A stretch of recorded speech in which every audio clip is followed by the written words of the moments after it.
Because of our strikes, the terrorists of ISIL are losing arms and equipment.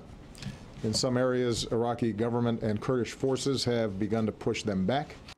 President Obama this afternoon on the continued airstrikes in Iraq against the terrorist group known as ISIS.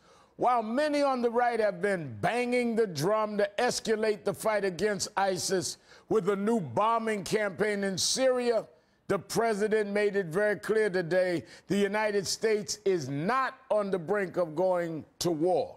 Instead, the president again laid out a long-term plan for a coalition of nations to fight ISIS together.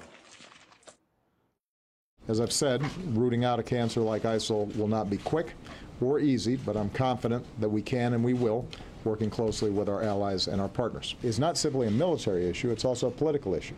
It's also an issue that involves all the Sunni states in the region and Sunni leadership recognizing that this cancer that has developed is one that they have to be just as invested in defeating as we are. Joining me now is Brian Katulis, Senior Fellow at the Center for American Progress. Brian, thank you for being here this evening. Great to be with you. There's been a drumbeat of war in recent days about airstrikes in Syria. Why do you think the president decided to tap the brakes on that today?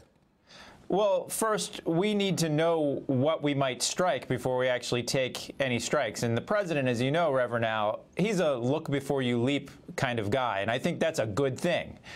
Clearly, the last couple of weeks have demonstrated that ISIS is a grave threat. It's a threat to the region, as the president said.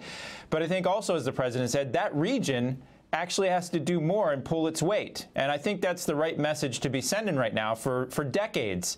People in the region have taken us for fools or suckers, you know, simply thinking that we're going to solve their problems. And I think what the president is trying to say is, yes, there might be some need for action at some point by us, but first and foremost, the people of the region, the leaders, have got to actually help us deal with this threat as well.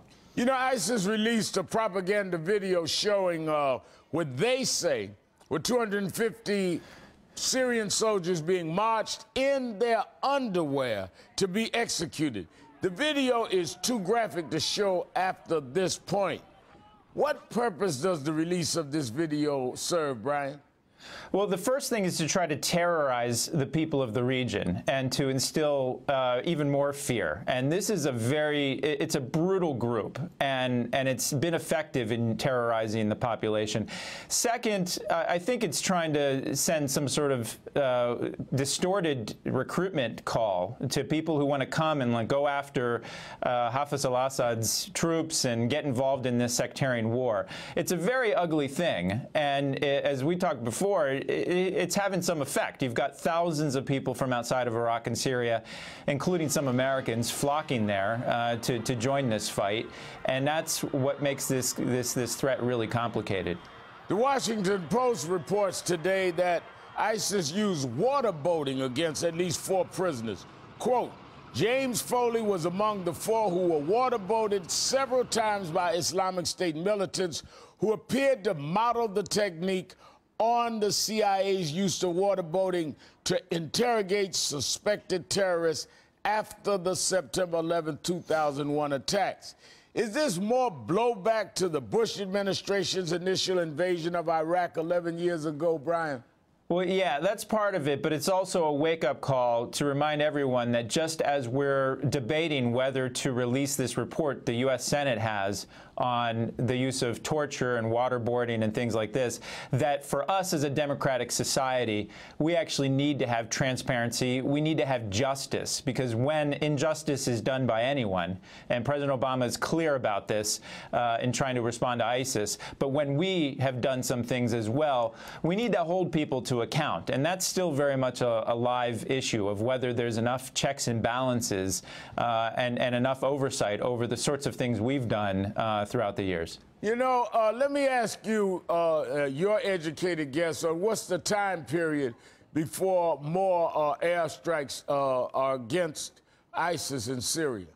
Well, look, in Syria, I don't know. I think it's going to take some time. If you recall, Reverend Allen, in earlier this summer, around June 10th, ISIS went into Mosul, and it took about a month and a half for the United States to put into place surveillance and get enough intelligence to have strikes that actually were precise enough. And one could conceive of perhaps a longer time frame inside of Syria because, quite simply, our human intelligence is not what it should be. We have amazing capability to conduct surveillance from the air and other places, but I think we may have some time here where we're trying to figure out what do we know, where are people, where are some of these Americans who may be held by some of these groups. So it actually could take some time. Brian Katulis, thank you for your time tonight. Thank you.